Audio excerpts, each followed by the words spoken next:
ધોરણ 6 વિજ્ઞાન પ્રકરણ 2 આહારના ઘટકો કોમ્પોનન્ટ્સ ઓફ ફૂડ.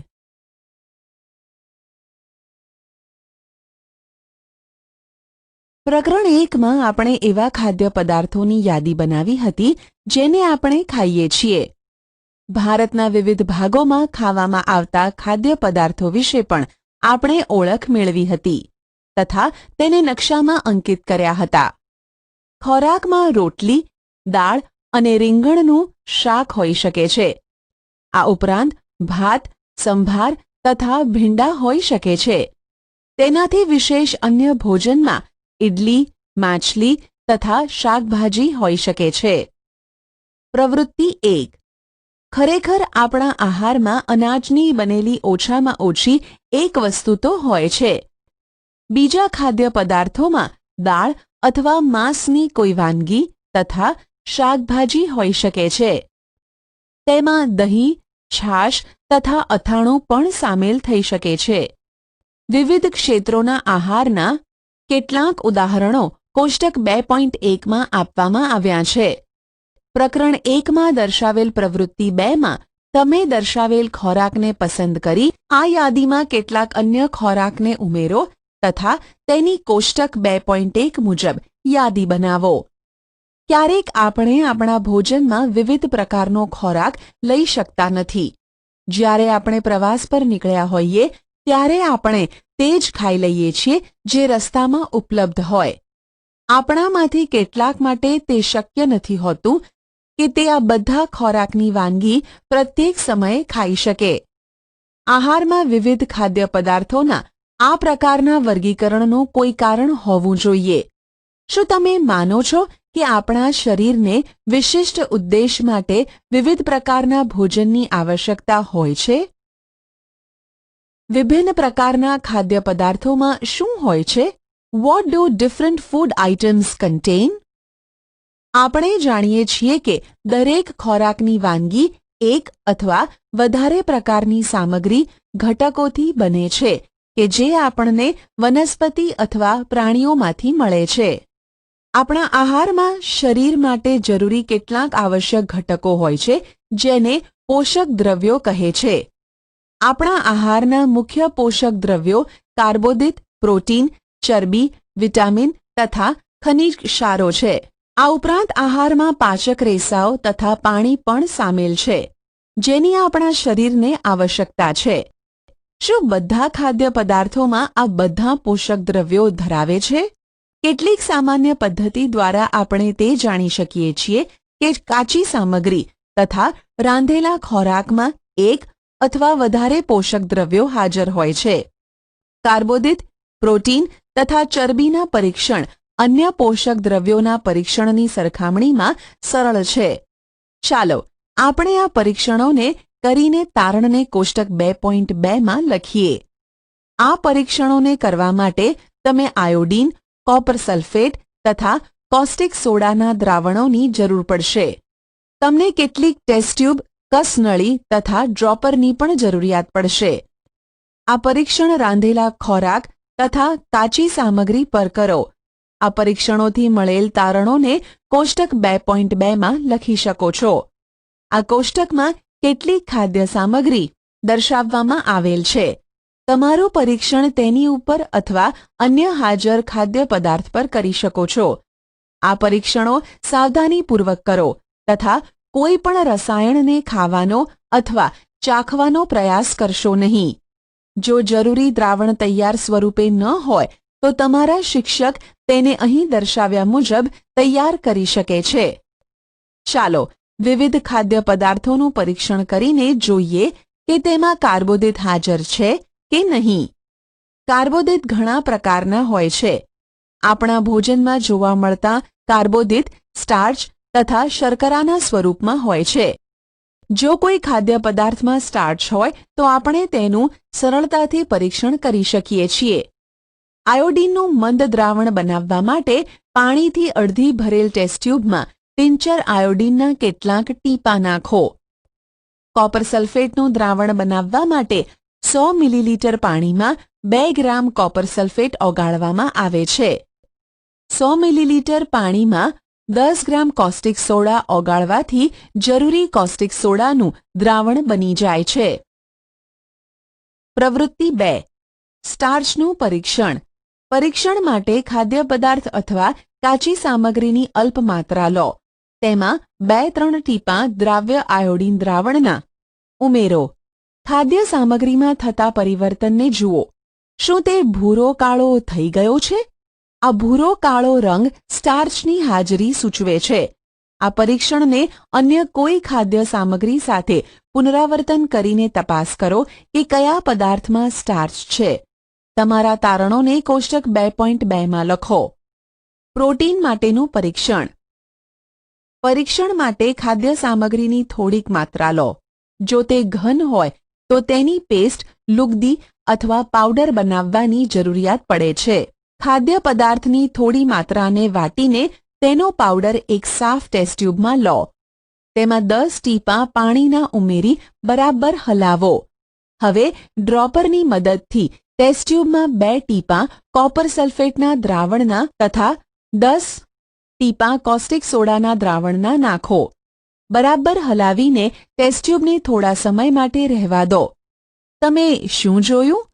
શું ટેસ્ટ ટ્યુબમાં રહેલ પદાર્થ જાંબલી રંગનો થઈ ગયો? જાંબલી રંગ ખાદ્ય પદાર્થમાં પ્રોટીનની હાજરી દર્શાવે છે. હવે તમે આ પરીક્ષણને બીજા ખાદ્ય પદાર્થ માટે પુનરાવર્તિત કરી શકો છો. કોષ્ટક 2.2. ખાદ્ય પદાર્થોમાં હાજર પોષક તત્વો. ખાદ્ય સામગ્રી. સ્ટાર્ચ હાજર, પ્રોટીન હાજર, ચરબી હાજર. કાચા બટાકા હા, દૂધ હા, મગફળી હા, ચોખાનો લોટ, રાંધેલ ચોખા, સૂકું નાળિયેર, ચણાનો લોટ, રાંધેલ દાળ, કોઈપણ શાકભાજીનો ટુકડો, કોઈપણ ફળનો ટુકડો, બાફેલ ઈંડું, સફેદ ભાગ. ચરબી માટેનું પરીક્ષણ. ખાદ્ય સામગ્રીની અલ્પ માત્રા લો. તેને કાગળમાં વીંટીને છૂંદો. ધ્યાન રાખો કે કાગળ ફાટી જાય નહીં. હવે કાગળને ખોલીને સીધો કરો તથા ધ્યાનપૂર્વક જુઓ. શું તેના પર તૈલી ડાઘા કે ધબ્બા છે? કાગળને પ્રકાશની સામે લાવો. શું તમને ધબ્બામાંથી પસાર થઈને આવતો ધૂંધળો પ્રકાશ દેખાય છે? કાગળ પર તેલના ડાઘા, લિપિડ, ચરબીની હાજરી સૂચવે છે. ખાદ્ય પદાર્થ કે સામગ્રીમાં ક્યારેક પાણીની હાજરી પણ હોઈ શકે છે. આ સ્થિતિમાં આ પદાર્થોને કાગળ પર ધીમે ધીમે ઘસો તથા થોડા સમય માટે કાગળને સૂકવી દો. તેથી જો ખાદ્ય પદાર્થમાં પાણી હોય તો તે સુકાઈ જાય. ત્યારબાદ કાગળ પર તેલના ડાઘા ઉપસ્થિત ન હોય તો તે ખ્યાલ આવે છે કે ખાદ્ય પદાર્થમાં ચરબી ગેરહાજર છે. આ પરીક્ષણ શું દર્શાવે છે? શું ચરબી, પ્રોટીન તથા સ્ટાર્ચ એ બધા ખાદ્ય પદાર્થોમાં હાજર છે જેનું તમે પરીક્ષણ કર્યું છે? શું કોઈ એક ખાદ્ય પદાર્થમાં એક કરતાં વધુ પોષક દ્રવ્યો હાજર હોય છે? શું તમને કોઈ એવો ખાદ્ય પદાર્થ મળ્યો કે જેમાં આમાંથી કોઈ પણ પોષક દ્રવ્ય હાજર ન હોય? આપણે 3 પોષક દ્રવ્યો કાર્બોદિત, પ્રોટીન તથા ચરબી માટે ખાદ્ય પદાર્થોનું પરીક્ષણ કર્યું. વિટામિન તથા ખનિજ ક્ષાર જેવા અન્ય પોષક દ્રવ્યો પણ આપણા વિભિન્ન ખાદ્ય પદાર્થોમાં હાજર હોય છે. આ બધા પોષક દ્રવ્યોની આપણને શા માટે આવશ્યકતા રહેલી છે? વિવિધ પોષક દ્રવ્યો આપણા શરીર માટે શું કાર્ય કરે છે? What do various nutrients do for our body? કાર્બોદિત મુખ્યત્વે આપણા શરીરને શક્તિ પ્રદાન કરે છે. ચરબીથી પણ શક્તિ કે ઊર્જા પ્રાપ્ત થાય છે. વાસ્તવિકતા એ છે કે સમાન જથ્થાના કાર્બોદિતની સરખામણીમાં ચરબીમાંથી વધુ ઊર્જા પ્રાપ્ત થાય છે. ચરબી અને કાર્બોદિત યુક્ત ખોરાકને ઊર્જા આપવાવાળા ખોરાક પણ કહે છે. પ્રોટીનની આવશ્યકતા શરીરની વૃદ્ધિ તથા સમારકામ માટે હોય છે. પ્રોટીનયુક્ત ખોરાકને શરીરવર્ધક ખોરાક પણ કહે છે. વિટામિન શરીરને રોગોથી રક્ષણ આપે છે. વિટામિન આપણી આંખ, હાડકાં, દાંત અને પેઢાઓને સ્વસ્થ રાખવામાં મદદ કરે છે. વિટામિન ઘણા પ્રકારના હોય છે, જેને અલગ અલગ નામથી ઓળખવામાં આવે છે. તેમાંથી કેટલાક vitamin A, vitamin C, vitamin D, vitamin E અને વિટામિન કેના નામથી ઓળખવામાં આવે છે. આ ઉપરાંત વિટામિનનો એક સમૂહ છે જેને વિટામિન બી કોમ્પ્લેક્સ કહે છે. આપણા શરીરને વિટામિનોની અલ્પ માત્રામાં આવશ્યકતા રહેલી હોય છે. વિટામિન એ આંખો તથા ત્વચાને તંદુરસ્ત રાખે છે. વિટામિન સી ઘણા બધા રોગોની સામે લડત આપવામાં મદદ કરે છે. વિટામિન ડી આપણા હાડકાં તથા દાંત માટે કેલ્શિયમનો ઉપયોગ કરવામાં આપણા શરીરની મદદ કરે છે. વિવિધ વિટામિનથી ભરપૂર ખોરાક આકૃતિ 2.6 થી આકૃતિ 2.9માં દર્શાવેલ છે. આપણું શરીર પણ સૂર્યના પ્રકાશની હાજરીમાં વિટામિન ડી બનાવે છે. આપણા શરીરને ખનિજ ક્ષારોની અલ્પ માત્રામાં આવશ્યકતા હોય છે. શરીરના યોગ્ય વિકાસ તથા સારા સ્વાસ્થ્ય માટે પ્રત્યેક ખનિજ ક્ષાર આવશ્યક છે. વિવિધ ખનિજ ક્ષારોના કેટલાક સ્ત્રોતો આકૃતિ 2.10માં દર્શાવેલ છે. મુખ્યત્વે ખાદ્ય પદાર્થોમાં 1 થી વધુ પોષક દ્રવ્યો હોય છે. તમે પણ કોષ્ટક 2.2માં તારણોને લગતા સમયે આ બાબત પર અવશ્ય ધ્યાન આપ્યું હશે. છતાં પણ કોઈ કાચી સામગ્રીમાં એક નિશ્ચિત પોષક દ્રવ્યની માત્રા બીજા પોષક દ્રવ્યની માત્રાથી વધારે હોય છે. ઉદાહરણ તરીકે ચોખામાં કાર્બોદિતની માત્રા બીજા પોષક દ્રવ્ય કરતાં અત્યંત વધારે હોય છે. આથી એવું કહી શકીએ કે ચોખા એ કાર્બોદિત સમૃદ્ધ ખોરાક છે. આ પોષક દ્રવ્યો ઉપરાંત આપણા શરીરને પાચક રેસા તથા પાણીની પણ આવશ્યકતા હોય છે. પાચક રેસા વૃક્ષાંશના નામે ઓળખાય છે. આપણા ખોરાકમાં વૃક્ષાંશ રેસાની પૂર્તતા વનસ્પતિ ઉત્પાદનોમાંથી થાય છે. વૃક્ષાંશના મુખ્ય સ્ત્રોતો અનાજ, દાળ, બટાટા, તાજા ફળો અને શાકભાજી છે. વૃક્ષાંશ આપણા શરીરને કોઈ પણ પોષક દ્રવ્ય પ્રદાન કરતા નથી, છતાં પણ તે આપણા ભોજનનો આવશ્યક ઘટક છે અને તેના જથ્થાને વધારી દેવો જોઈએ. રેસાઓ અપાચિત ખોરાકને આપણા શરીરમાંથી બહાર કાઢવામાં મદદ કરે છે. પાણી આહારમાં રહેલા પોષક દ્રવ્યોનું શોષણ કરવામાં આપણા શરીરને મદદ કરે છે. તે કેટલાક નકામા પદાર્થો જેવા કે મૂત્ર તથા પરસેવાને શરીરમાંથી બહાર કાઢવામાં પણ મદદ કરે છે. સામાન્ય રીતે આપણા શરીરને જેટલા પાણીની જરૂરિયાત છે તે પાણી આપણને એ દ્રવ્યોમાંથી પ્રાપ્ત થાય છે જેને આપણે પ્રવાહી સ્વરૂપે લઈએ છીએ, જેમ કે પાણી, દૂધ, ચા વગેરે. આ ઉપરાંત આપણે જે ખોરાક રાંધીએ છીએ તેમાં પણ પાણીનો ઉપયોગ કરીએ છીએ. ચાલો જોઈએ કે કોઈ અન્ય સ્ત્રોત આપણા શરીરને પાણી પ્રદાન કરે છે કે નહીં. પ્રવૃત્તિ 3. એક ટામેટું અથવા લીંબુ જેવું કોઈ ફળ લઈ તેને નાના નાના ટુકડામાં કાપી નાખો. શું આવું કરતી વખતે તમારા હાથ ભીના થાય છે? જ્યારે પણ તમારા ઘરમાં ફળ અથવા શાકભાજીને કાપવા, છોલવા તથા પીસવામાં આવે ત્યારે ધ્યાનપૂર્વક તેનું નિરીક્ષણ કરો. શું તમને એવા તાજા ફળ કે શાકભાજી વિશે ખ્યાલ છે કે જેમાં પાણીની માત્રા નથી હોતી? આપણે જોઈએ છીએ કે કેટલાક ખાદ્ય પદાર્થમાં પાણી હોય છે. કેટલાક અંશે આપણા શરીરની પાણીની જરૂરિયાત આવા જ પાણીથી પૂર્ણ થઈ જાય છે. આ ઉપરાંત કેટલાક ખાદ્ય પદાર્થોને રાંધતી વખતે પણ તેમાં પાણી નાખીએ છીએ. સમતોલ આહાર, બેલેન્સ્ડ ડાયટ. સામાન્ય રીતે સમગ્ર દિવસ દરમિયાન આપણે જે પણ ખાઈએ છીએ તેને આહાર કહેવાય છે.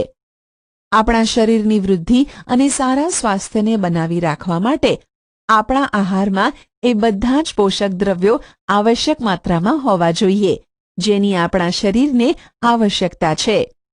કોઈ પણ પોષક દ્રવ્ય જરૂરિયાતથી વધારે ન હોવું જોઈએ કે ઓછું ન હોવું જોઈએ. આપણા આહારમાં પર્યાપ્ત માત્રામાં રેસાઓ તથા પાણી પણ હોવા જોઈએ. આ પ્રકારના આહારને સમતોલ આહાર કહે છે. શું તમે વિચારો છો કે પ્રત્યેક વય જૂથના માણસોને એક જ પ્રકારના આહારની આવશ્યકતા હોય છે? શું તમે એવું પણ વિચારો છો કે આપણો સમતોલ આહાર આપણા શારીરિક કાર્ય પર આધાર રાખે છે? એક અઠવાડિયા સુધી તમે જે પણ ખાઓ છો તેનો એક ચાર્ટ તૈયાર કરો. તપાસ કરો કે પ્રતિદિન તમે જે ખાવ છો તેમાં બધા પોષક દ્રવ્યો હાજર છે. કઠોળ, મગફળી, સોયાબીન, અંકુરિત બીજ, મગ અથવા ચણા, આથવણવાળો ખોરાક, સાઉથ ઇન્ડિયન ખોરાક જેમ કે ઇડલી, લોટનું મિશ્રણ, મકાઈની રોટલી, થેપલા, અનાજ કે દાણાના બનેલ, કેળા, પાલક, દાળિયા, ગોળ, શાકભાજી અને આવા પ્રકારના અન્ય ખોરાક ઘણા બધા પોષક દ્રવ્યો ઉપલબ્ધ કરાવે છે. એટલા માટે કોઈ પણ વ્યક્તિ ખર્ચાળ ખોરાક સિવાય પણ સમતોલ આહાર ખાઈ શકે છે. યોગ્ય પ્રકારનો આહાર લેવો એ જ માત્ર જરૂરી નથી, પરંતુ તેને યોગ્ય રીતે રાંધેલો હોવો પણ જરૂરી છે, જેથી તેના પોષક તત્વો નષ્ટ ન થાય. શું તમે જાણો છો કે ખોરાક રાંધવાથી કેટલાક પોષક તત્વો નષ્ટ થઈ જાય છે? પહેલી એ જાણવા માટે ઉત્સાહી છે કે શું પ્રાણીઓના ખોરાકમાં પણ આ બધા પોષક દ્રવ્યો હાજર હોય છે? શું પ્રાણીઓને પણ સમતોલ આહારની આવશ્યકતા રહેલી છે? શાકભાજી તથા ફળોને જો છાલ ઉતારીને કે કાપીને ધોવામાં આવે તો શક્ય છે કે તેમાંથી કેટલાક વિટામિન નષ્ટ કે દૂર થઈ જાય. શાકભાજી તથા ફળોની છાલમાં કેટલાય મહત્વના વિટામિન તથા ખનિજ ક્ષારો હાજર હોય છે. ચોખા તથા દાળને વારંવાર ધોવાથી તેમાં રહેલ વિટામિન તથા કેટલાક ખનિજ ક્ષાર દૂર થઈ જાય છે. આપણે જાણીએ છીએ કે રાંધવાથી ખોરાકનો સ્વાદ વધી જાય છે તથા તેને પચાવવામાં સરળતા રહે છે. તેની સાથે સાથે રાંધવાથી કેટલાક પોષક તત્વોને નુકસાન પણ પહોંચે છે. જો ખોરાક રાંધવામાં વધારે પાણી ઉપયોગમાં લેવામાં આવે તથા ત્યારબાદ તે પાણીને ફેંકી દેવામાં આવે તો તે પાણીમાં કેટલાય મહત્વના પ્રોટીન અને ખનિજ ક્ષાર દૂર થાય છે. ખોરાક રાંધવાથી સરળતાથી વિટામિન સી નષ્ટ થઈ જાય છે. શું એ યોગ્ય નથી કે આપણે આપણા આહારમાં કેટલાક ફળ તથા કાચા શાકભાજીનો ઉપયોગ કરીએ? બુજોએ વિચાર્યું કે હંમેશા ચરબીયુક્ત આહાર ખાવો જ યોગ્ય છે. એક વાટકી કાર્બોદિતયુક્ત ખોરાકની તુલનામાં એક વાટકી ચરબીવાળો ખોરાક વધારે ઉર્જા આપે છે, ખરું ને? આથી તેણે તળેલી વસ્તુઓ જેવી કે સમોસા, પૂરી, મલાઈ, રબડી, પેંડા વગેરે ભરપૂર ચરબીયુક્ત આહાર ખાધો. તેના સિવાય અન્ય ખોરાક ખાધો નહીં. શું તમે વિચારો છો કે તેણે ઠીક કર્યું હશે? ના, ખરેખર નહીં જ. આટલું વધારે પડતું ચરબીયુક્ત ભોજન આપણા માટે હાનિકારક સાબિત થઈ શકે છે. આપણા ભોજનમાં ચરબીની વધુ માત્રા મેદસ્વીતાનું કારણ બને છે. ત્રુટિજન્ય રોગો, ડેફિશિયન્સી ડિઝીઝીસ. વ્યક્તિ પોષણ માટે પર્યાપ્ત ભોજન લઈ રહ્યો છે, પરંતુ ક્યારેક તેના ખોરાકમાં કોઈ ચોક્કસ પોષક દ્રવ્યની ત્રુટિ, ઉણપ હોય છે. જો આ ઉણપ લાંબા સમય સુધી રહે તો તે વ્યક્તિમાં કેટલીક ખામી ઉત્પન્ન થાય છે. એક કે વધુ પોષક દ્રવ્યની ઉણપ આપણા શરીરમાં રોગ કે વિકૃતિઓ ઉત્પન્ન કરી શકે છે. એ રોગ કે જે પોષક દ્રવ્યોના લાંબા સમય સુધીના અભાવના કારણે થાય છે તેને ત્રુટિજન્ય રોગો કહે છે. જો કોઈ વ્યક્તિ તેના આહારમાં પર્યાપ્ત પ્રોટીન નથી લઈ રહી તો તેણીની વૃદ્ધિ કુંઠિત થવી, ચહેરો ફૂલી જવો, વાળનો રંગ ફિક્કો પડવો, ત્વચાના રોગો અને ઝાડા જેવા રોગો થઈ શકે છે. જો કોઈ વ્યક્તિ પ્રોટીન તથા કાર્બોદિત જેવા આહારથી લાંબા સમય સુધી વંચિત રહે તો તેની વૃદ્ધિ સંપૂર્ણ અટકી જાય છે. આવી વ્યક્તિ ખૂબ જ દુબળી પાતળી થઈ જાય છે. તે એટલી દુબળી થઈ જશે કે ચાલવા માટે પણ અસમર્થ થઈ જાય છે. વિવિધ વિટામિનો અને ખનિજ ક્ષારોના અભાવથી રોગ અથવા વિકૃતિઓ થઈ શકે છે. તેમાંથી કેટલાક કોષ્ટક 2.3માં દર્શાવવામાં આવેલ છે. આવા ત્રુટિજન્ય રોગોને સમતોલ આહાર લેવાથી અટકાવી શકાય છે. આ પ્રકરણમાં આપણે એ જાણવાનો પ્રયત્ન કર્યો કે જુદા જુદા વિસ્તારોમાં ખોરાકની એટલી વધારે વિવિધતા હોવા છતાં પણ આહારમાં પોષક તત્વોનું વિતરણ સામાન્ય શા માટે છે? આ વિતરણ આપણા ભોજનમાં આવશ્યક પોષક તત્વોની હાજરી સુનિશ્ચિત કરે છે. વિટામિન અને ખનિજ ક્ષારોના ઉણપના કારણે થતા કેટલાક રોગો, વિકૃતિ. વિટામિન ખનીજ, ત્રુટિજન્ય રોગ, વિકૃતિ. ચિહ્નો: વિટામિન એ દ્રષ્ટિહીનતા, રતાંધળાપણું. નબળી દ્રષ્ટિ, રાત્રે ઓછું દેખાવું, ક્યારેક સંપૂર્ણપણે દેખાતું બંધ થઈ જવું. વિટામિન B1 બેરી, નબળા સ્નાયુઓ તથા કામ કરવા માટે ઓછી શક્તિ. વિટામિન સી સ્કર્વી, પેઢામાંથી લોહી નીકળવું, ઘામાં રૂજ આવવા માટે વધુ સમય લાગે. વિટામિન ડી રિકેટ્સ, સુક્તાન, હાડકાંઓનું નાજુક બનીને વળી જવું. કેલ્શિયમ, હાડકાં અને દાંતનો કહોવાટ, નબળા હાડકાં અને દાંતમાં સડો થવો. આયોડીન ગોઈટર, ગરદનમાં આવેલ ગ્રંથિ ફૂલી જવી, બાળકોમાં માનસિક મંદતા. આયર્ન એનિમિયા, પાંડુરોગ, નબળાઈ. પારિભાષિક શબ્દો: સમતોલ આહાર, બેલેન્સ્ડ ડાયટ, બેરી, કાર્બોદિત, કાર્બોહાઈડ્રેટ્સ, ઉર્જા, એનર્જી. ચરબી, ફેટ્સ. ખનિજ ક્ષાર, મિનરલ્સ. પોષક દ્રવ્યો, ન્યુટ્રિયન્ટ્સ. પ્રોટીન. રેસા, વૃક્ષાંશ, રફેજ. સ્કર્વી. સ્ટાર્ચ. વિટામિન. સારાંશ: આપણા ખોરાકના મુખ્ય પોષક ઘટકોના નામ કાર્બોદિત, પ્રોટીન, ચરબી, વિટામિન તથા ખનિજ ક્ષાર છે. આ ઉપરાંત આહારમાં પાચક રેસા, વૃક્ષાંશ તથા પાણી પણ હોય છે. કાર્બોદિત તથા ચરબી આપણા શરીરને મુખ્યત્વે ઊર્જા પ્રદાન કરે છે. પ્રોટીન તથા ખનિજ ક્ષારોની આવશ્યકતા આપણા શરીરની વૃદ્ધિ તથા સમારકામ માટે હોય છે. વિટામિનો આપણા શરીરને રોગોથી રક્ષણ આપવામાં મદદ કરે છે. સમતોલ આહારમાં શરીર માટે આવશ્યક બધા જ પોષક ઘટકો તથા પર્યાપ્ત પાચક રેસાઓ અને પાણી પૂરતી માત્રામાં હાજર હોય છે. આપણા આહારમાં લાંબા સમય સુધી એક અથવા વધારે પોષક તત્વોની ઉણપથી ત્રુટિજન્ય રોગ ઉત્પન્ન થઈ શકે છે.